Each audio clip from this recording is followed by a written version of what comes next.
Graça e paz. Amém. Só quero te dizer que, biblicamente, nós precisamos tomar cuidado antes de nós afirmarmos o que é ansiedade.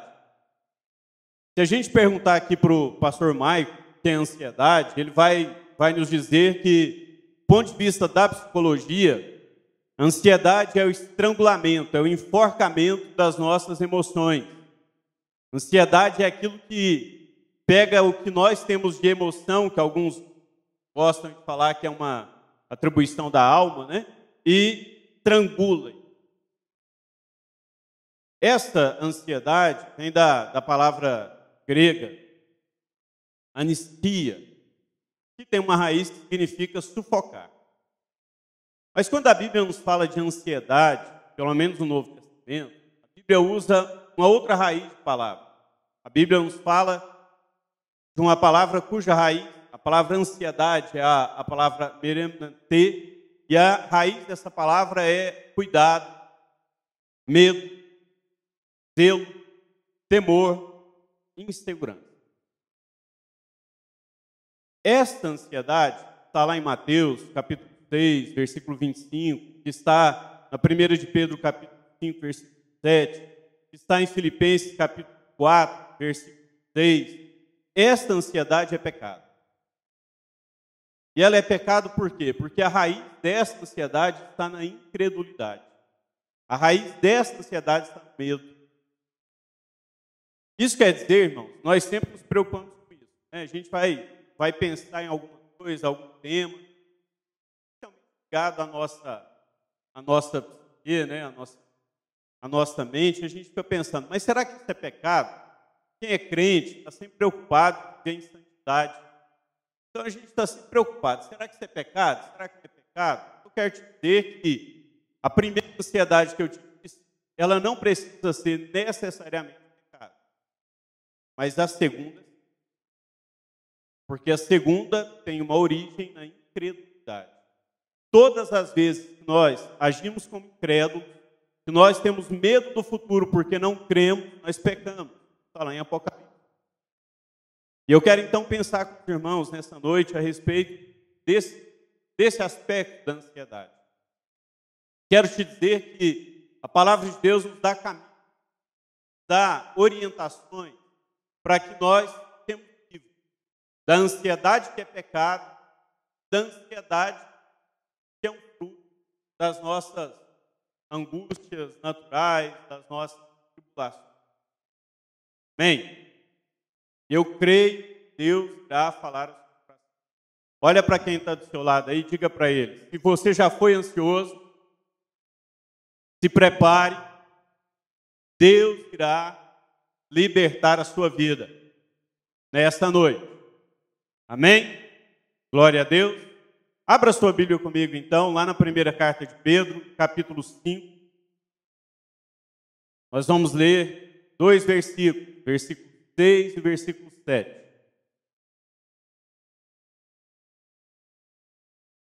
Primeira carta de Pedro,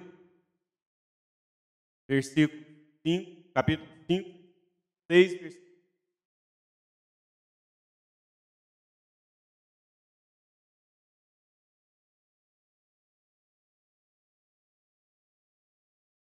Amém?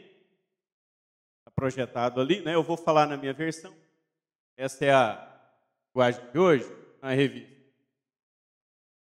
A palavra de Deus diz assim: humilhai-vos, pois, diante da poderosa mão, para que ele, a seu tempo, vos exalte. Versículo 6, a Bíblia diz: lancem sobre ele toda a vossa ansiedade, porque ele tem dado. Amém?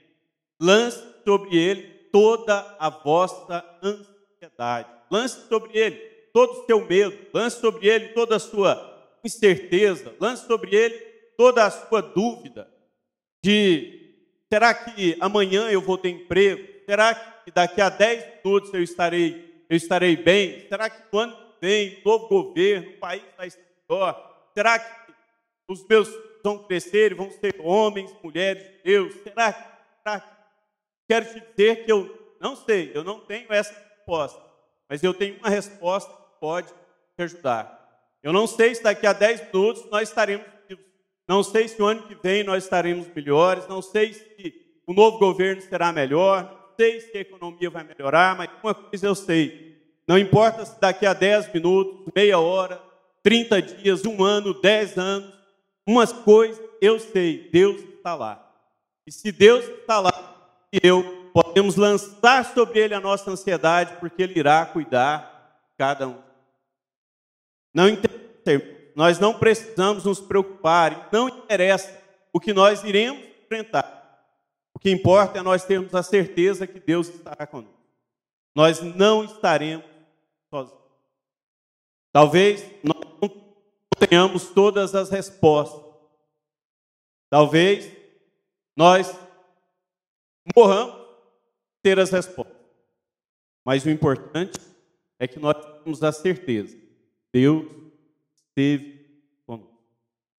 O tempo todo Deus esteve conosco. Amém? Então é possível livrar dessa ansiedade? Eu quero então te dar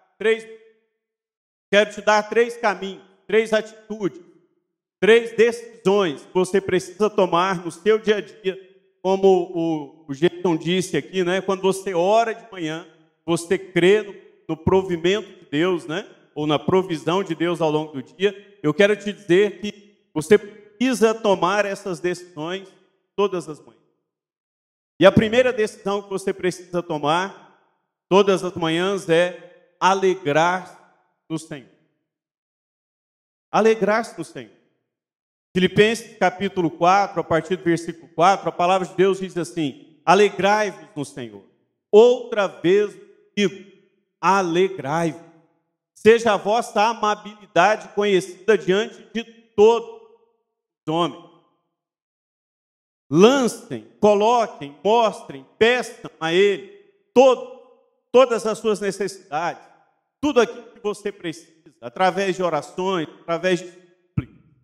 Não tenha cuidado, não tenha medo, não tenha nenhum receio quanto ao que Deus pode fazer. O apóstolo Paulo está escrevendo, irmãos, para uma igreja pobre. A igreja de Filipos era uma igreja pobre.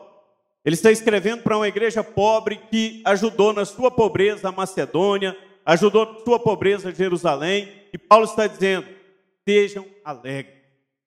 Não importa qual seja a sua necessidade, apresente isso a Deus. Não fique ansioso, apresente isso ao Senhor, que Deus irá suprir a sua necessidade. Entregue isso ao Senhor, mas há um pré-requisito: alegre. Tenha uma vida de alegria. Tenha uma vida de alegria. Porque, irmãos, às vezes, nós falamos algumas verdades de Deus, claro. Nós falamos algumas verdades e falamos com tanta tristeza que parece mentira. Já perceberam isso? A gente vai falar algumas coisas de Deus e a gente fala aquilo, parece que com tanto receio, parece que não é uma verdade. Mas sabe qual é o remédio para isso? É nós estarmos alegres. Nós estarmos alegres. Eu não sei se amanhã eu estarei bem, mas eu sei que o meu Redentor vive. Eu não sei se nesta carne, nos meus ossos, eu louvarei o Senhor, mas eu sei que Ele se levantará sobre a terra e eu verei. Essa tem que ser a nossa motivação, esse tem que ser o nosso caminhar diário. E por que eu preciso me alegrar no Senhor? Primeiro, irmãos, porque o Senhor é soberano. O Senhor é soberano. Se Deus é soberano, por que eu vou ficar ansioso? Se o controle de todas as coisas, se o controle de todos os astros está nas mãos do Senhor, por que eu vou ficar ansioso? Pode me acontecer. Eu preciso estar alegre porque eu sei que Deus é soberano. Deus está no controle. Olha para quem está aí perto de você e fala: Deus não perdeu o controle da sua vida. Amém? Ele não perdeu o controle. Sabe, a gente tem ditado, um brocardo, que diz assim: quem pode mais, pode menos. Quem pode mais, pode menos. O que isso quer dizer? Se o pastor João Marcos resolver ofertar aqui R$1.000, e de repente ele fala assim: não, eu vou dividir essa oferta, eu vou dar 500 aqui e vou dar 500 lá no Garavela. Hein? Ele pode fazer isso? Pode, porque se ele pode doar 1.000, ele pode doar 500, sim ou não? Então quem pode mais, pode. Agora você acha que um Deus que pode cuidar de um universo que tem mais de 11,5 bilhões de anos-luz de tamanho, não pode cuidar da sua vida e de um problema que você tem? Quem pode mais, pode. Pode mais, pode. Se Deus pode cuidar de o que acontece nesse universo, se Deus pode cuidar e pode estar no controle de cada mitocôndria, que está transformando ali uma sacarose de energia, que é algo muito... E Deus pode, ao mesmo tempo, cuidar de deixar a Lua no lugar em que ela está, Júpiter no lugar em que ele está, para a gente não ter uma enchente de toda a terra, para a gente não ter uma seca de toda a terra. Deus pode fazer tudo isso. Deus pode também cuidar do que você precisa para comer, do que você precisa para vestir, do lugar que você vai morar, do que a sua família vai precisar para sustentar. Deus pode cuidar de todas as coisas. Deus pode cuidar, porque Deus é soberano. Deus é soberano. Sabe, irmãos, nos momentos em que nós ficamos ansiosos por incredulidade, o diabo ganha força. E muitas vezes essa força do diabo não se manifesta no próprio diabo, mas em alguém que está próximo. Se a gente for ler, por exemplo, Jó, capítulo 4, a gente vai ver um amigo de Jó, Elifaz. Elifaz se aproxima de Jó, lá no capítulo 4, versículo 4 e 5, e ele diz assim para Jó: Jó, você que com as suas palavras encorajou, você que com as suas palavras fortificou, levantou tanta gente, agora, Jó, você está enfrentando um problema. As suas palavras não vão servir para você. Olha, Jó, na verdade, essa noite eu vi uma imagem, e essa imagem era o anjo da morte. E olha, ele virá até você. E o Senhor me chamou para te falar isso. Porque muitas vezes, irmãos, o diabo ganha força e ganha força com tom religioso. E ele vem para tentar tirar do seu coração a paz, a tranquilidade, a certeza que Deus permanece. Quando o diabo ganha essa primeira batalha, quando ele tira de nós a certeza de que o Senhor está no controle, a nossa ansiedade cresce e a nossa incredulidade também.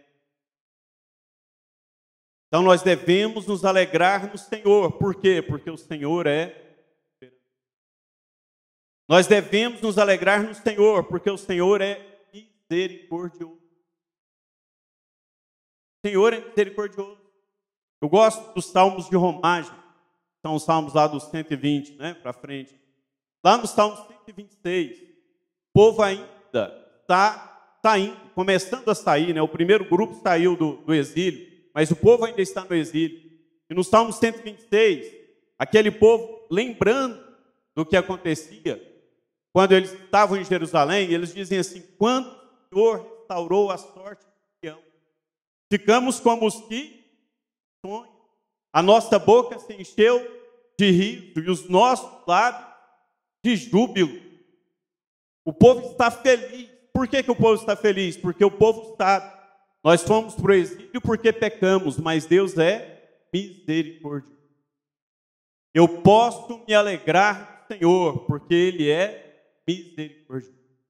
A ansiedade não precisa tomar conta da minha vida, porque Deus é misericordioso. E eu posso crer nessa misericórdia. Eu posso amparar a minha vida nessa misericórdia. Eu não preciso ficar angustiado. Eu posso estar alegre no Senhor sempre, lembrando das suas misericórdias. Lamentações, capítulo 3, a partir do versículo 21, a palavra de Deus diz assim: eu quero trazer à memória aquilo que me dá esperança. Porque as misericórdias do Senhor são a causa de não sermos consumidos. Elas se renovam a cada manhã, e grande é a sua dele. Eu posso me alegrar no Senhor, porque Ele é soberano e porque Ele é misericordioso. Eu posso afastar a ansiedade da minha vida, porque o Senhor é soberano, porque o Senhor é misericordioso. Amém? Segundo, qual o caminho que eu devo fazer para ficar livre da ansiedade? Apresente os seus pedidos a Deus. Apresente a causa da sua ansiedade a Deus. Sabe, irmãos, a gente pode não estar no controle de todas as coisas, mas Deus está. Contei lá no nosso jejum testemunho de algum tempo. Aconteceu comigo há algum tempo. Às vezes, eu sou motociclista, gosto muito de moto. E às vezes a gente está numa moto, você está andando com velocidade até um pouco mais alta, sem tanto medo.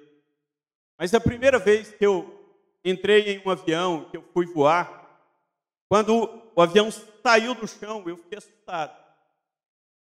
Eu fiquei pensando, o que está acontecendo? Falando com Deus. Deus, estou fiado. Por que eu estou com medo? E aí toda a ciência some da cabeça. Só fica uma frase na cabeça da gente. Não era perigosa no ar. E aí você lembra de todas as equações da física. Mostra, não era para estar.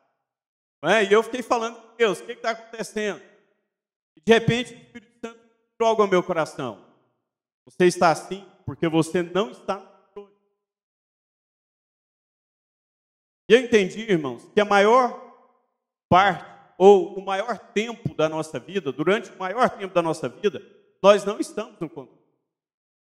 Nós só temos a impressão de que estamos. Não é? Mas nós podemos apresentar isso a Deus, sabendo que Ele está no controle. Ele está no controle, Ele não perde. A resposta de Deus, irmão, para qualquer dúvida, para qualquer angústia, para qualquer ansiedade, desde Adão até hoje, sempre foi a mesma. Há um trono no céu, e esse trono está ocupado.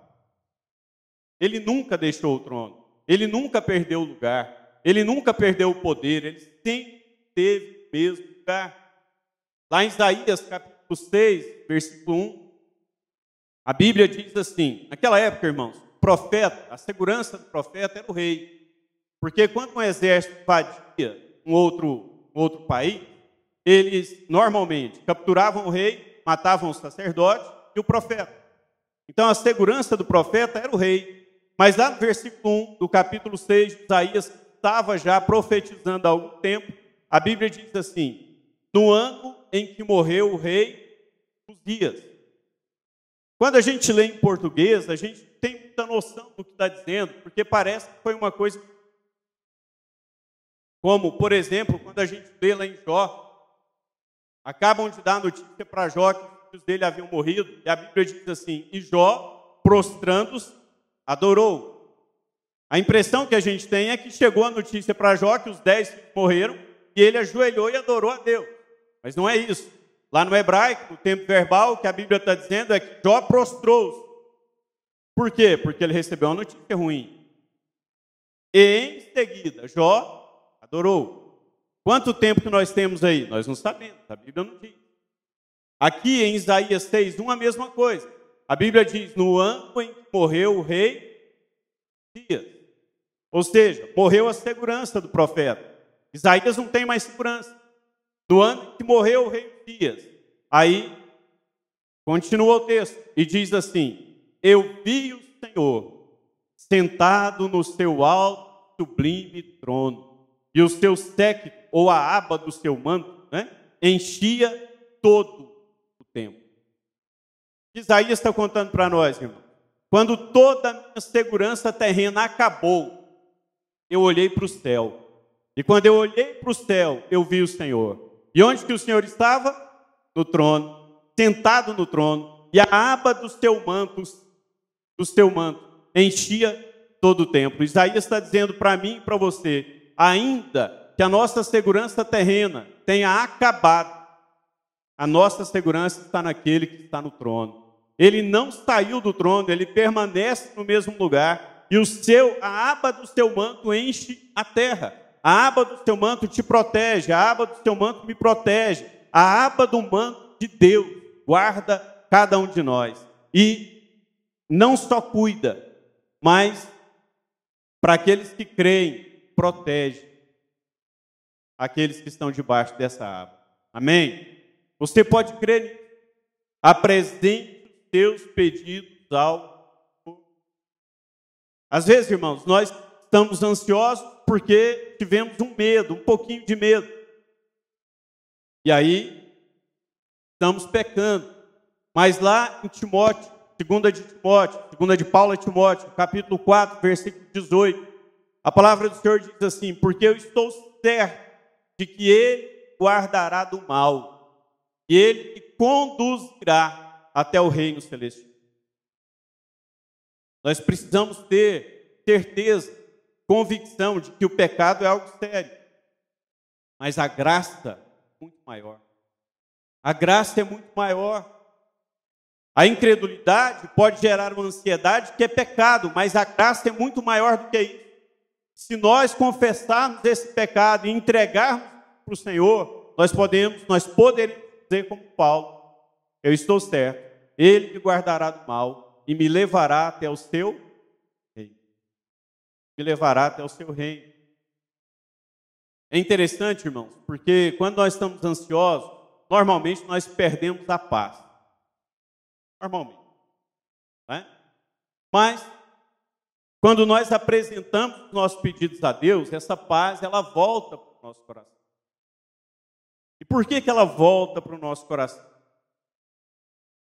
Porque a nossa oração, ela tem o poder de transformar o ambiente à nossa volta, ou de abrir os nossos olhos para que nós consigamos enxergar o que Deus está fazendo. Quem não ora, anda segundo o curso do mundo. Mas quando você ora, Deus transforma o que está à sua volta para te mostrar que Ele está no controle. Ou Deus revela para você o que Ele está fazendo. Para que ao invés de você pedir para Deus, ou perguntar para Deus por que aquilo está acontecendo, você pergunte para o Senhor para que aquilo está acontecendo. Eu gosto muito de dois textos nesse sentido. Marcos 4:38. É aquele texto lá da tempestade, né? Jesus está atravessando o mar da Galileia, indo para Gadara. Todo mundo sabe que quando Jesus chegou a Gadara, tinha lá um endemoniado. E ele vai libertar aquele homem, né? Aquele texto lá dos porcos. Mas no meio do caminho tem uma tempestade. E a Bíblia diz, lá no texto de Marcos 4, que as ondas eram tão altas que o barco estava quase afundando. Mas lá no verso 38, a Bíblia diz assim, que Jesus dormia na popa do barco, com a cabeça apoiada em um travesseiro. Agora, para pensar comigo. Um barco que está quase cheio de água. Dá para a gente imaginar, está chovendo, dá para a gente imaginar que aquele travesseiro estava seco? Não, né, Rita? O dia está bem molhado. Mas Jesus, se a gente olhar no texto de Mateus 8, a gente vai ver isso, um capítulo antes, Jesus havia orado por aquilo. E a oração de Jesus permitiu que ele dormisse em um travesseiro molhado, com uma tempestade em volta, tivesse paz. Porque a oração pode mudar o ambiente em que nós. Outro texto que eu gosto é o de Gênesis, quando Jacó está indo para a casa de Labão. A Bíblia diz que Jacó vai dormir à noite no deserto, em Harã, e ele faz um travesseiro de pedra. e ele dorme naquele travesseiro de pedra.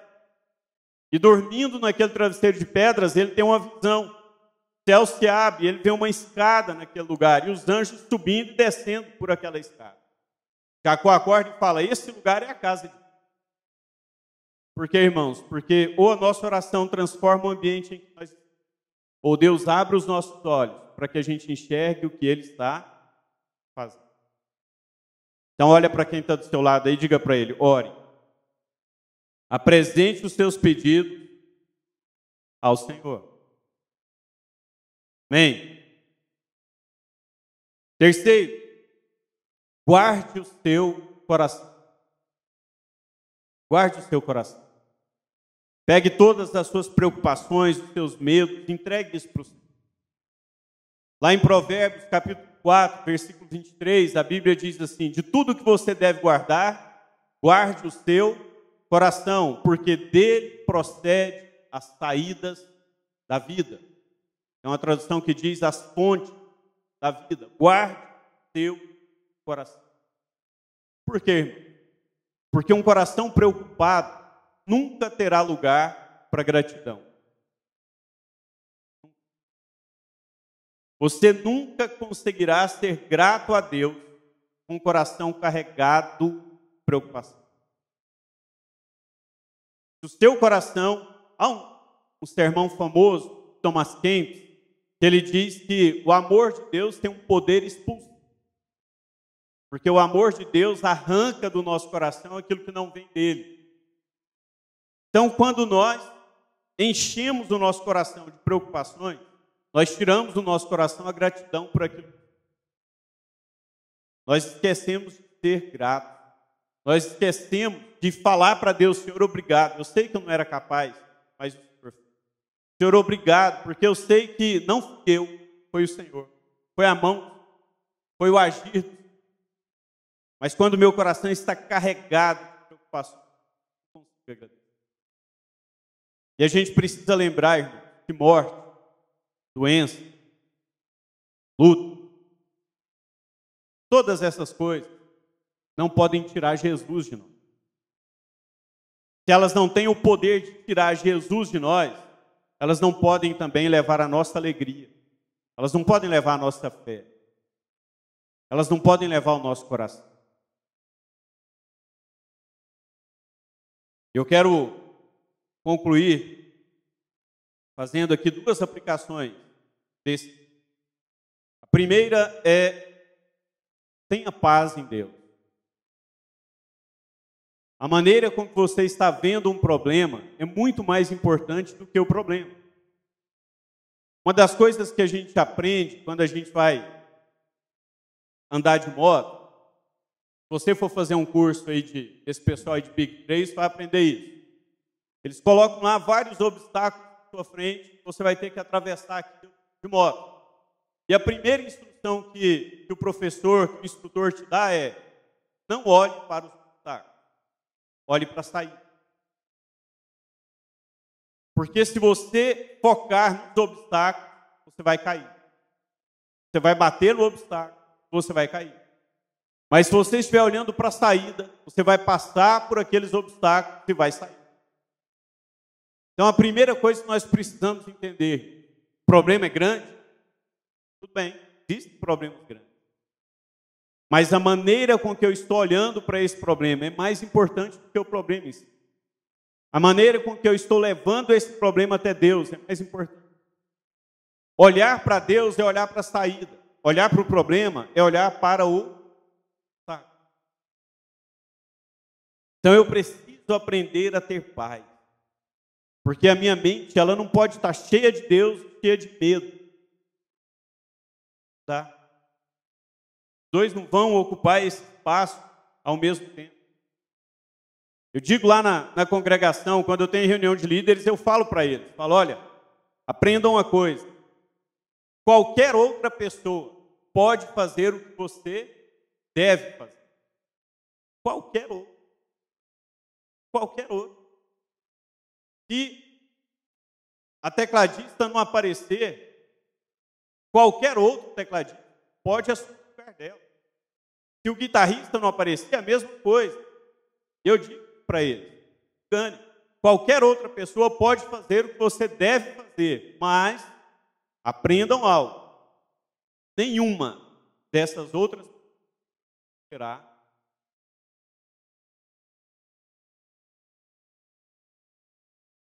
Então eu posso pedir para alguém para orar por mim todos os dias? Posso. Mas eu preciso orar por mim. Que ainda que o pastor Wilson esteja orando por mim, e ele não é, eu preciso orar. Porque essa paz vem para o meu coração quando eu busco. E quando Deus começa a ser a minha saída. A minha única saída. Amém? Em último. 2 Crônicas, capítulo 20. A palavra de Deus conta a história de um rei chamado Josafá de uma guerra. Josafá foi sitiado por 3 exércitos. Jerusalém. E Josafá sabe que vai perder aquela guerra. O que ele faz então? Ele leva aquilo para Deus. Fala: olha, Deus, tem 3 exércitos aqui contra mim. E Deus fala para Josafá: se levante cedo, vá para o deserto, vá para a região de Quiriate, e eu vou entregar nas tuas mãos seus inimigos, e você não vai precisar fazer nada. Você vai vencer a guerra, mas você não vai fazer nada. Josafá entende aquilo. Reúne o exército, coloca lá a infantaria, e quando eles vão sair para a batalha, Josafá para aquele exército e fala: espera aí, chame os levitas, coloque os levitas à frente do exército, e faça com que eles adorem o Senhor. E eles começam a cantar, eles começam a adorar a Deus, e o exército de Israel começa a andar. E quando eles estão chegando no vale daquele deserto, que descia para aquele deserto, 2 exércitos inimigos lutam entre eles. Um é destruído. O que sobrou luta contra o outro. E os 2 estão destruídos. E o povo celebra a vitória, sem precisar lançar uma flecha, sem precisar matar ninguém. Por quê, irmão?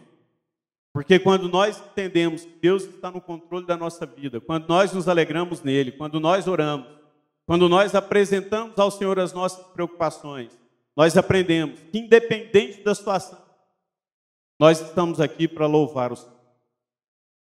Aí nós entendemos Jó. Jó, prostrando, adorou. Senhor Deus nos deu. Senhor Deus tomou. Louvado seja o nome. Foi isso que Jó disse. E é isso que nós precisamos aprender. É isso que nós precisamos aprender. Falei lá um testemunho de uma família americana, um rapazinho, um menininho chamado Noah Drill. Esse menino, a família dele morava em um condomínio e tinha nesse condomínio uma piscina comum. E no domingo de manhã eles resolveram ir para aquela piscina. Entraram no carro, a mãe dirigindo, o pai e Noah no banco de trás. Como era muito perto, eles foram muito devagar. Tão devagar que não atingiu velocidade para que o carro travasse as portas. E num determinado momento daquela trajetória, o Noah abriu a porta e caiu. E a mãe dele percebeu que o carro havia passado sobre alguma coisa. E ela olhou em volta e falou: mas aqui não tem nada. Quando ela olha para o banco de trás, o menino não estava no banco. Ela freia o carro desesperado, vai descer, vai tentar descer, e o pai, quando vai descer, ele testemunha isso, quando ele abre a porta para descer, ele diz: Senhor, eu te louvo. Esse menino é um filho da promessa, eu te louvo por ele, e o Senhor está no controle. E ele vai, quando ele chega do lado do menino ali no chão, o carro havia passado sobre ele, a roda havia passado sobre ele, ele tinha pouco mais de 3 anos. Ele pega o menino no braço e fala para a mulher, fala: volta para o carro e vamos para o hospital, porque ele está vivo. E eles vão para o hospital, correm para o hospital, chegam lá, fazem todos os exames, ficam ali um bom tempo no hospital, os médicos chegam à conclusão que não havia nenhuma fratura, nenhum órgão estava ferido, nada. A única coisa que havia acontecido foi que aquele menino, quando caiu, ralou um pouquinho a perna. Não tinha mais nada. E eles estão voltando para casa, impressionados com aquilo. E o Noah fala assim: papai, sabe quando eu caí? O pai deles: sabe quando a mamãe passou em cima de mim? Sei. Pois é, a mamãe passou em cima das mãos de Jesus, não em cima de mim. E aí o pai falou assim: mas das mãos de Jesus? Ele: sim. Como é que você sabe que eram as mãos de Jesus, Noah? Ele falou: pai, porque as mãos dele, dois, e elas estavam na minha barriga. Porque quando nós liberamos o nosso coração de toda ansiedade, o Senhor cuida de nós. Cuida de nós. Amém?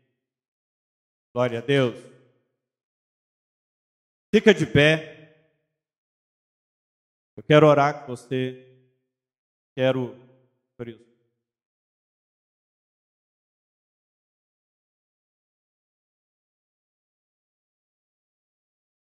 Então, chega aí perto de alguém, do seu lado. Se você estiver com a sua família próximo, vamos orar. Vamos falar para o Senhor nessa noite: Senhor, nós não sabemos o que vai acontecer, mas nós sabemos que o Senhor estará conosco. Nós não sabemos o que será o próximo ano, mas o Senhor já está lá. Então nós podemos ter paz, podemos ter tranquilidade, podemos ter segurança.